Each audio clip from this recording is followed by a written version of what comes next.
Ricky Pak and I were founding members of Circle Squared Collective, a company focused on creating new works with and for BIPOC theater artists and audiences. Ricky served as C2C's artistic director, and together we created several world premiere devised works. Today, Ricky is a member of the Syracuse University acting faculty, as well as a teaching artist with the New York City-based Tectonic Theater Project, who you might know is the company who created the Laramie Project. Before all that, Ricky worked with Here and Now, touring shows all across the nation. He's a stage and film actor, a director, and one-time Colorado hippie. Since I met Ricky over a decade ago, he's been a generous friend, collaborator, and mentor. Join us now as we dive into the device.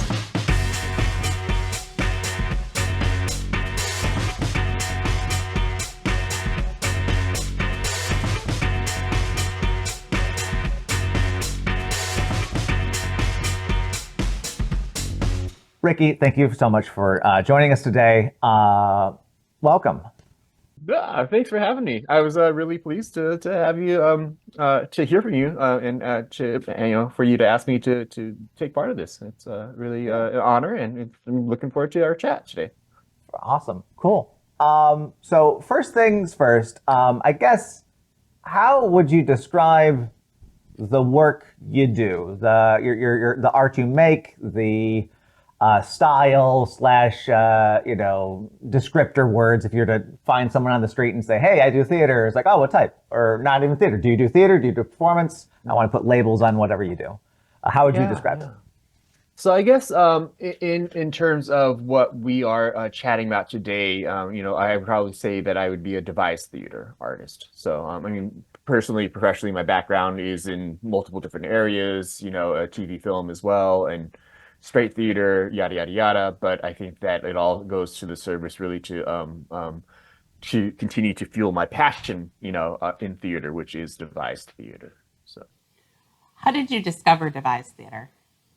Yeah, it's funny. I discovered devised theater when I started performing, period. So just quick, long story short, I didn't start out in theater. I guess I didn't have I didn't, when I was in like high school and stuff like that, I didn't do, theater. I wasn't a theater kid. The high schools that I went to really just didn't have theater programs. They were too poor to have theater. I didn't do it in college. I didn't really discover acting and theater and all that until after I graduated from my undergrad program at Colorado State. I graduated with a degree, just a general degree, a Bachelor of Arts in liberal arts. And then an opportunity came for me to move to LA and become an actor. And so I jumped at that chance just to try it and see what happens, because I'd always wanted to be an actor, performer, just never had the opportunity or training to do it. And the company that I moved out to LA to join was this Asian American touring theater company called Here and Now. They were born out of the East West Players, which is the first and oldest theater of color in the country. Came out in the 60s.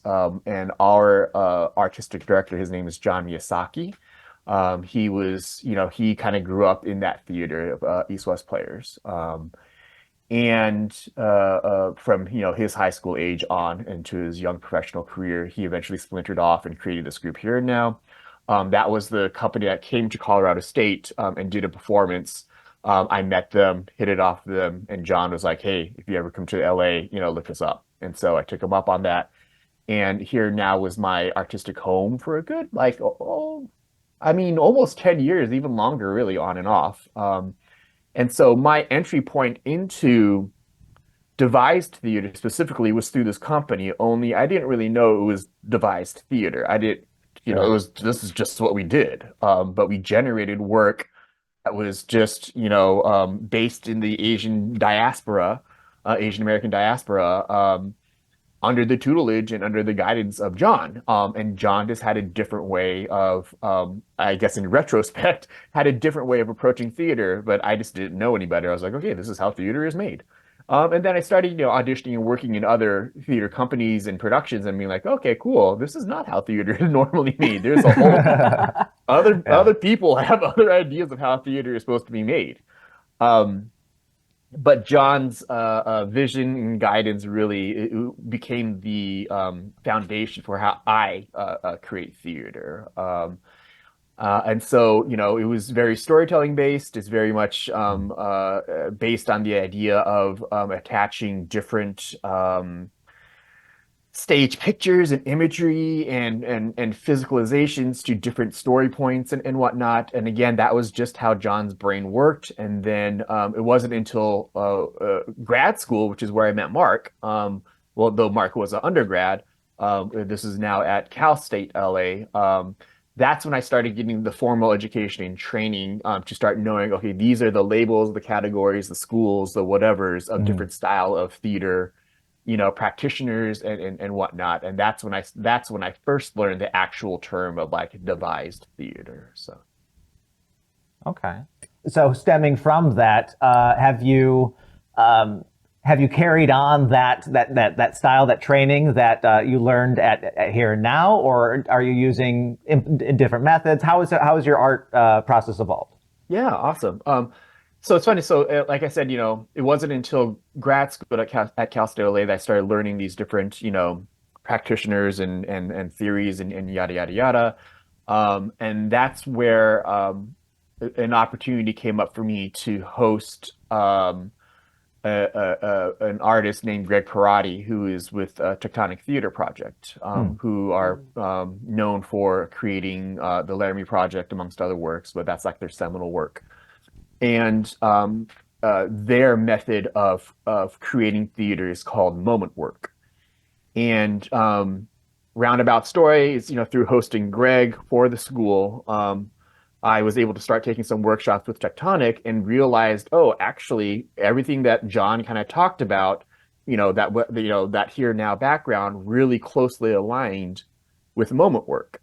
And I started having a methodology, I guess a formal methodology, because of Tectonic. And so now currently I am that meeting with Greg kind of escalated and grew to other things. And now I'm currently a teaching artist with Tectonic here in New York City, or not here, but down in New York City. And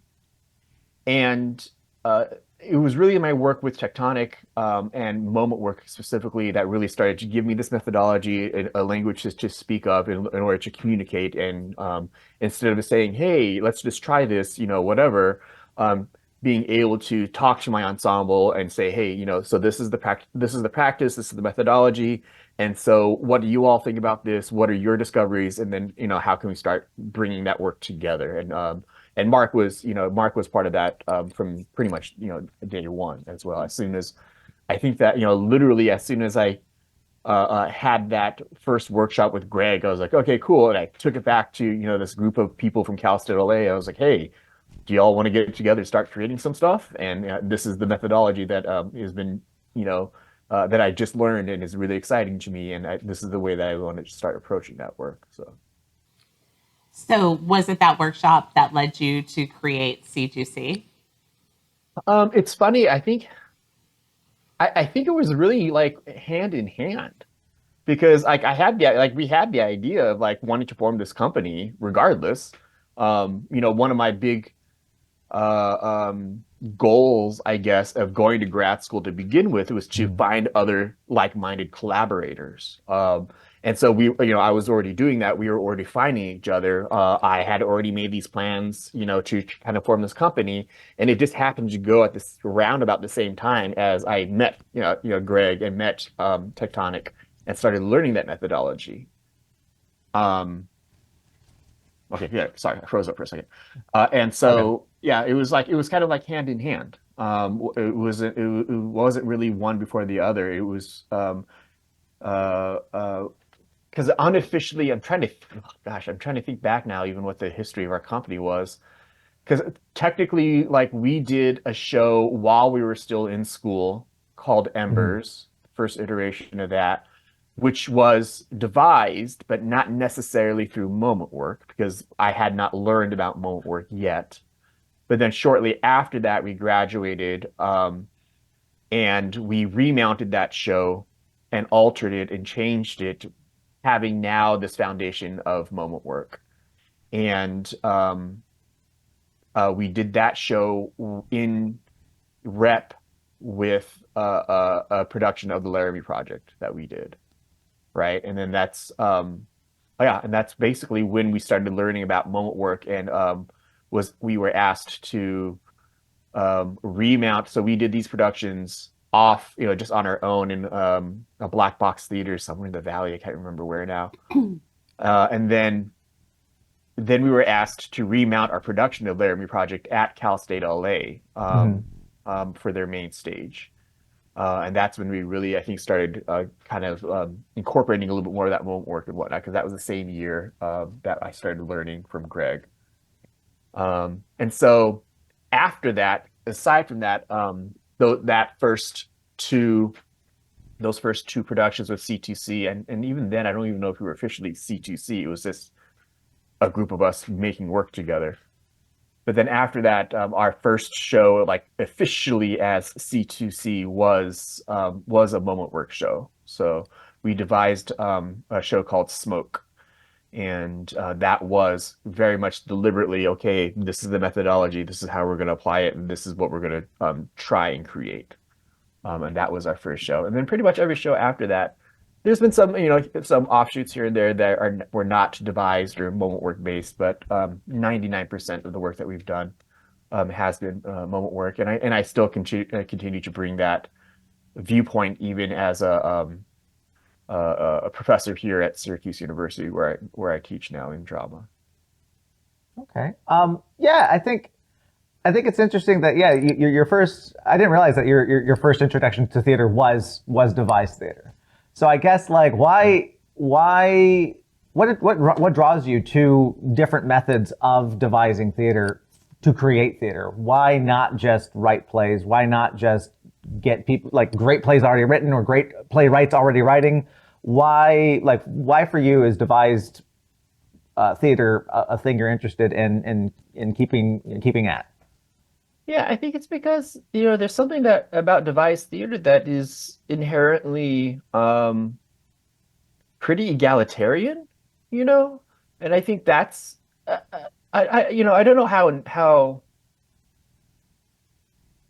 intentional that egalitarian feel has been important in my life, I guess. I don't know. The words are like kind of floundering here, but I actually talk about this all the time in the creation of Smoke, well, which Mark was involved with. I remember as the director of C2C, I came in with a vision saying, okay, I think this show is going to be about being lost at the crossroads, and what do we do in decision making, and what do we do in the moment of decision making, and we started devising pieces and exploring that content. And then partway through that creation process, I just remember the ensemble being like, yeah, no, that's not the story that we're telling. And actually it's about fear, and how do we confront fear, and where does fear come from? And I was like, okay, I guess that's what the story that we're telling then, because I had a vision, but it wasn't what the vision that the ensemble had. And in the end, the ensemble was right. They had a much better idea of how to approach this storytelling. I think one of my other favorite stories about Smoke is, we had Heather Phipps come in, who was a Cal State LA student whose background was as stage manager. Like that's specifically like she wanted to join to learn how to be a stage manager and have more of that experience. And then she got wrapped up into the production and became one of the actors, became one of the performers, because she, as a stage manager, had stories to share, had things that connected to what we were exploring. And then in the end, became an integral part of the show, just like any other performers or myself as the director. So. And that is really, I think that's really cool, just to be able to say, hey, we are all equal partners in this. We all have a right to tell stories. And so how do we tell stories together? I'm curious, you talk about egalitarianism and also this communal creation. I'm curious how you balance making the final calls, because you are the director.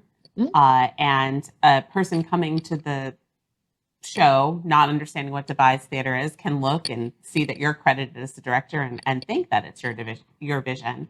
So how do you balance what the collective is telling you and also saying like this is the final product that's going out?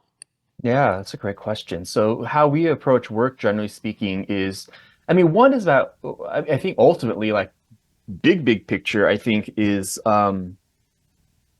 clearly communicating ahead of time. I think that, generally speaking, when I jump into a device project, um, some of the things that I talk about is that, like, I might be labeled as a director, but really more, I think of myself as curator. And so I'm really, I really want the ensemble to have, equal power in the storytelling. Generally speaking, just for sheer, what's the word, logistical reasons, like, in order to get a show up by a certain, point, we have to have some crafting that happens there. Generally speaking, I say, when we begin this process, it'll be 2/3 exploring and then 1/3 actual shaping. So whether that, so we say 3 months from now is when we hope to put up the show. That means for the first 2 months we are all equal players and just exploring, and then that last month I need to step in and start saying, okay, it sounds like the ensemble is talking about this, this, and this, and so what if we put these things together and then create the show that way. Um, so I think it's having clear communication lines about, like, what the process is going to be like, and then and again, also like just putting aside like my personal ego, and knowing that, okay, I got to listen to what the ensemble says, because there's other, I mean, in Smoke and in other pieces too. I just, there's times when we're developing pieces and there's pieces that I personally absolutely love and like, oh my gosh, I really love this piece. I love the story and the things that we're, creating with this, and it doesn't fit into what the rest of the ensemble is saying. Well, then I have to have the ego to be like, okay, cool, let's put that away, and maybe that'll show up somewhere else at sometime later. But it's having the vision, but then also really trusting your ensemble to be collaborators with that, and then communicating clearly with them in order to execute the vision. How do you know when a piece is ready? Like, or if it's not a right fit, what are you looking for? What are the markers on it? I think so much of it is just like gut feeling, but again, it goes back to, I mean, it goes back to the ensemble too, because like, I mean, Mark, he's been a part of this process so many times, but it's like, okay, so, we have maybe like an hour and a half or whatever of content that we're trying to create for the show, and here we have 30 pieces that are all awesome, and only like 15 of those can go in. So what are we thinking? I mean, we've even done like just straight up voting for stuff. I like this one. I'm like, okay, the majority says that. um but also then, there's parts of it where it was like, okay, well, it's just trying to see the bigger picture of the the storytelling for that particular show and how those pieces then fit into that story. Um, so there's not really like a cut and dry, like pat answer saying I look for like, X, Y, and Z, because it could be a number of different factors, from that could actually even just be pure logistics, saying, oh, cool, like we developed this piece, but it doesn't fit, timing wise, or it doesn't fit because it's like the story for that piece is much too long, compared to the others. And so that's kind of weird. Um, or sometimes we might have pieces that were developed by certain individuals in the beginning of the exploration process. And then those people are no longer able to do the performance of it. And so then it's like weird if someone else does it. And so maybe then that's why we cut it. Or yeah, so there's like so many different reasons of what makes a final cut and what doesn't make a final cut. So yeah. Pivoting a little bit, I'm curious. You had an opportunity to work with well established and I assume well funded or better funded than us just on our own theater companies right out of the gate, which is incredible opportunity that many of us don't get. What inspired you to pivot to make your own work rather than stay within a company or either or transferred to another company that is established and is doing the storytelling vibe that you also relate to or enjoy? Hmm. I don't know. I think because it's weird because like I work with Tectonic still, but and Mm. I am one of their teaching artists, but I'm not one of their performance members, right? And like Tectonic in and of itself is this internationally, known and whatever well celebrated theater company. And yet even within their company itself, there is like splinter groups and splinter artists that go off. Like right now, Lee Fondakoski is one of the founding members of Tectonic. One of the is really like by all means right there with Moises Kaufman, who is the artistic director, is like the person who wrote like the Laramie Project. Mm. But she doesn't really perform with Tectonic anymore.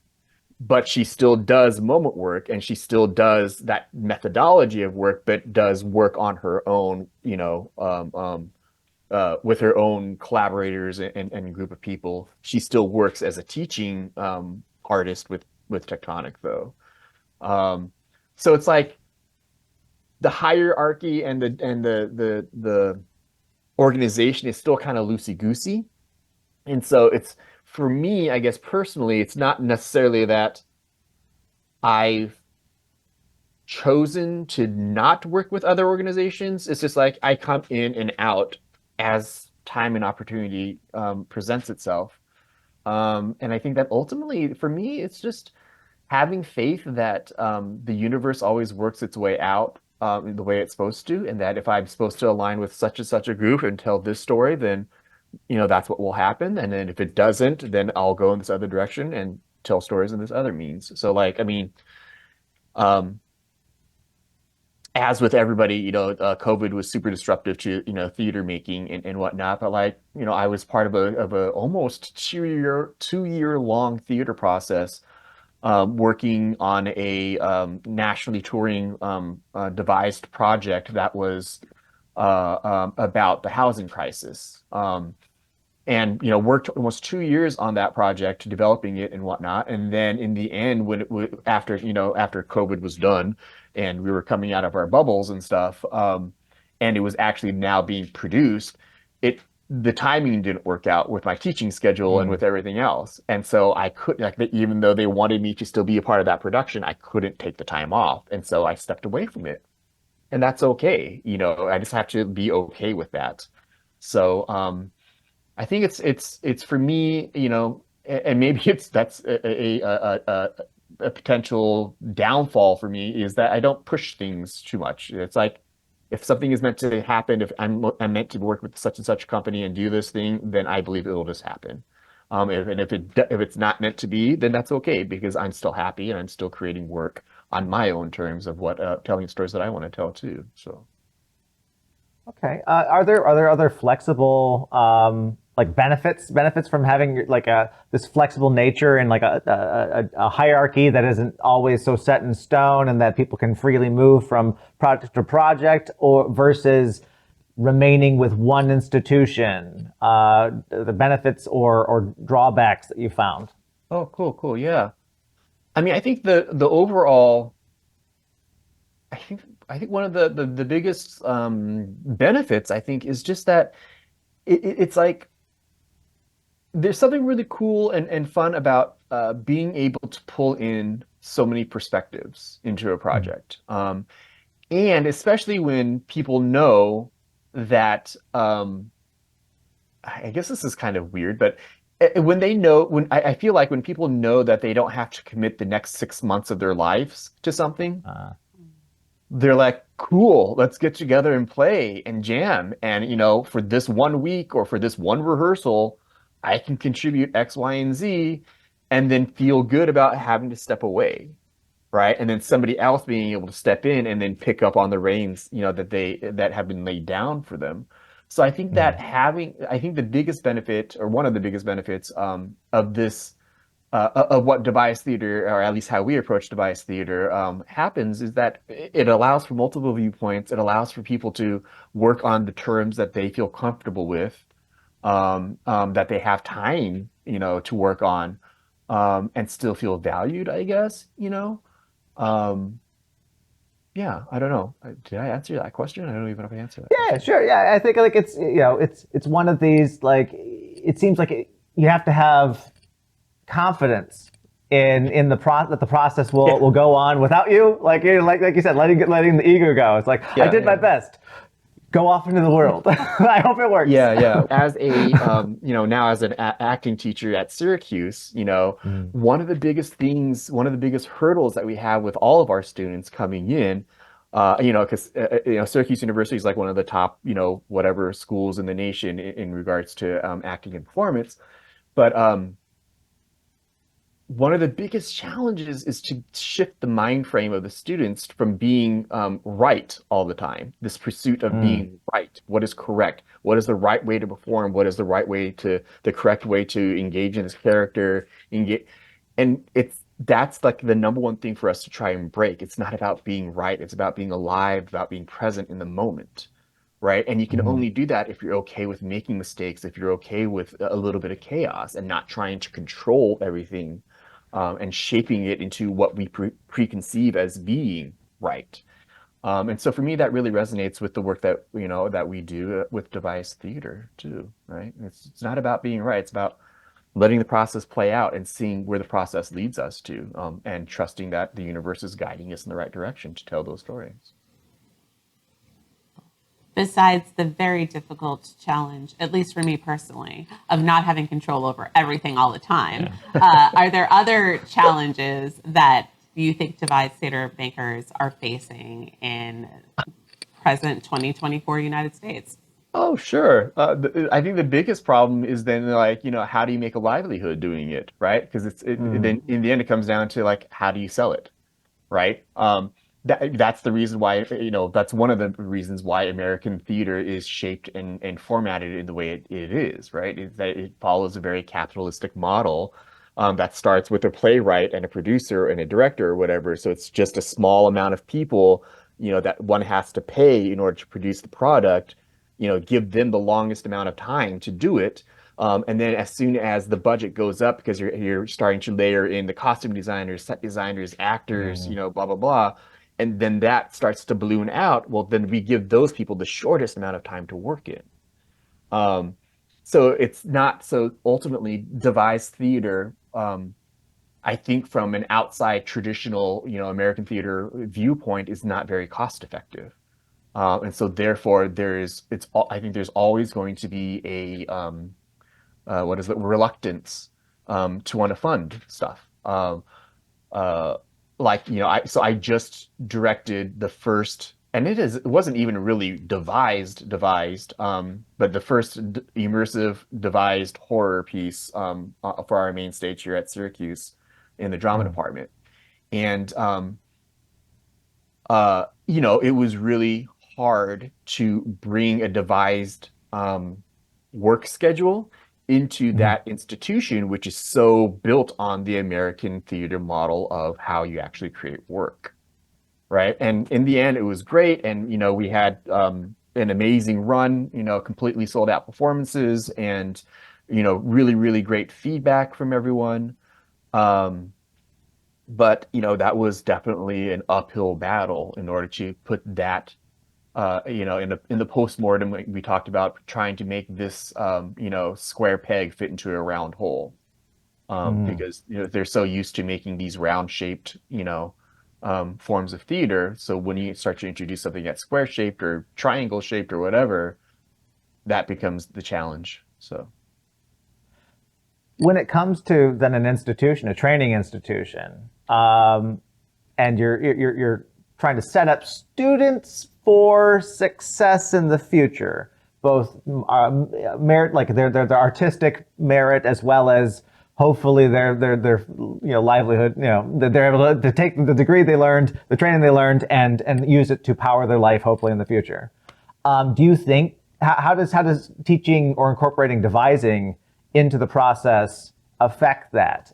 Is it, if the system is capitalistic, is it not more efficient to just try to teach to the system? Why teach devising? Why incorporate devising into the working? Yeah. Because I think that the system is changing. It's just changing at a Mm. glacial rate, you know. Uh, But it is changing. It is different, yeah.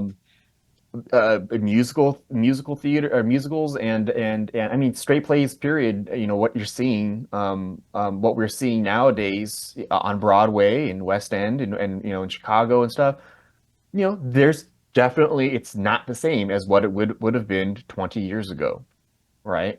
And that there are many elements of devised technique in those shows. I mean, I talk all the time about like, okay, cool, you all are, to my students, okay, you all are a bunch of musical theater students and you're used to, being told exactly, how to sing and, how to dance and blah, blah, blah, blah. But then you look at a show like Hamilton.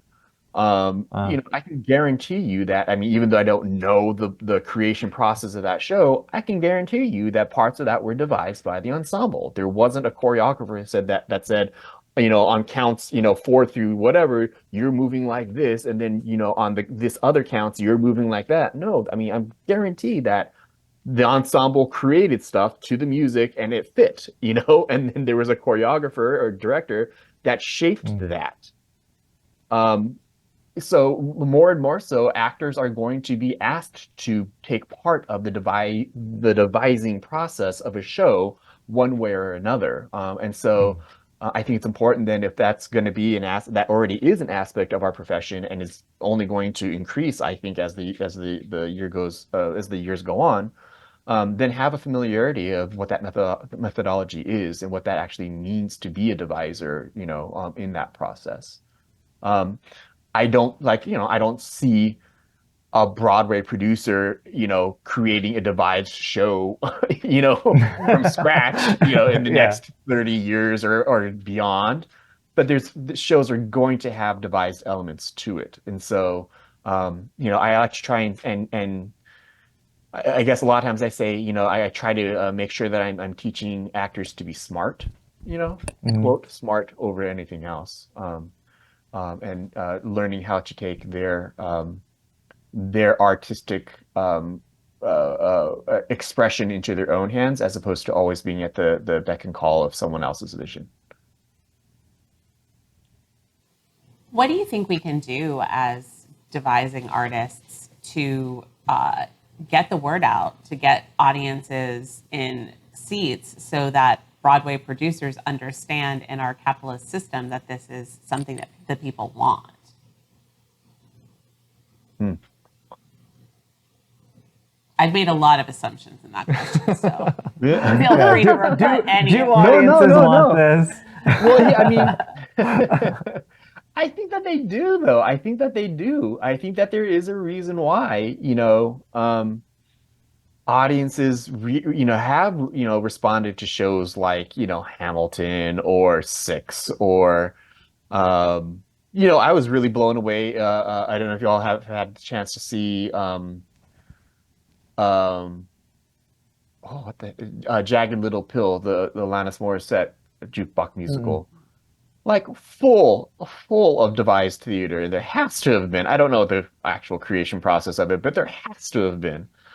Um, so it's happening already, right? mm, And I think that it's just maybe part of it is just, I mean, honestly, which I think this is the most obvious or most likely answer to the question of how to get Broadway, producers or whatever to accept it, is to prove that it's an economic draw. I mm, think that the more shows that tend to keep going into these non-realistic or devised, ways of performance or creation, um, the more and more money that they make, then the more and more likelihood producers are going to want to chase down that money and create other works that have elements of that. That's kind of like the pessimistic, straightforward answer, but I think that's the most truth. But that can also mm, be paired with, though, by creating, I think just by inherently creating more device theater on any level will help to um, uh, garner more appreciation for that style of theater as well too.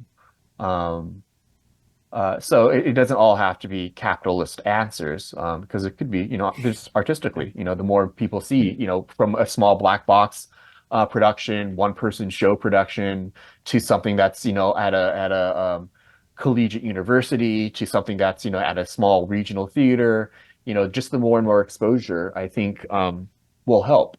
And I think that ultimately too, because I think that I honestly think that we have time and technology on our side with this too, because I think that as more and more people keep tuning into Hulu and Netflix and Max and all these things that we can now tap into online with the click of a button, that is in this more naturalistic mode of storytelling.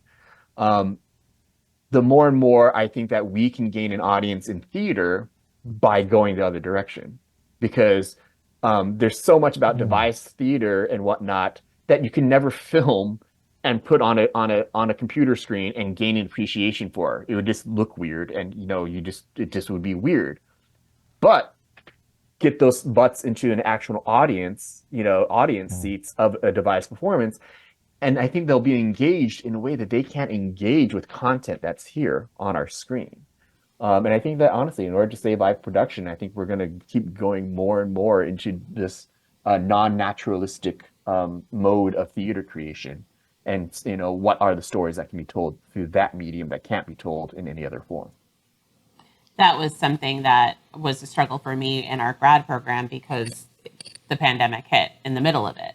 So our final projects had to be produced, and many people live streamed them, but live stream theater to me just looks terrible, even when you're the Dunbar Warehouse and you have all the money in the world and like you have beautiful, wonderful actors, great set. It's fantastic. There's something that you just get from being in the room. Yeah, that absolutely. Hulu and Max and certainly streamed live theater can't give you.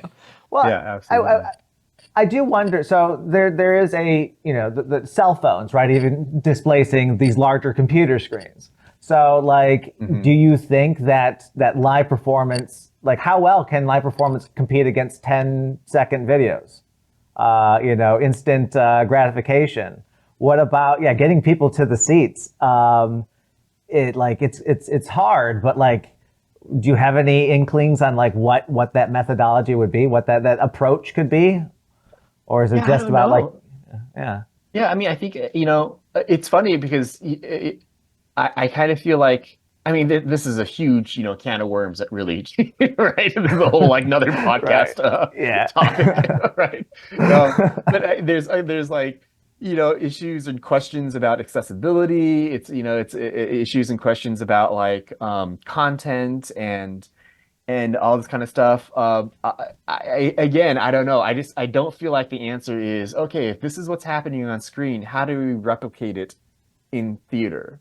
I don't think it will ever win that. I think that instead it's like, okay, they're doing that on screen. What can't they do on screen that we can do in theater? And I think it's messaging the content that way, that I think that's really what's going to revitalize and save theater. I think, um, 10-second content, great, on a phone that you can just kind of flip through. That's its own thing. And I'm not even trying to disparage what that is, because it is a thing, right? And so that's its own form. Um, but there's a different kind of experience if we can get those butts then into the seats of the house, or um, because I think hand in hand with devised theater, I think comes like immersive theater as well too, right? How do we, how do we change the mode of delivery of what we've been doing in theater for years and years and years now?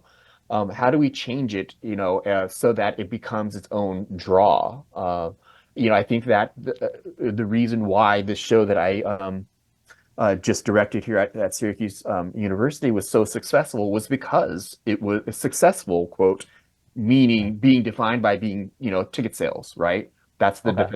definition of success. right?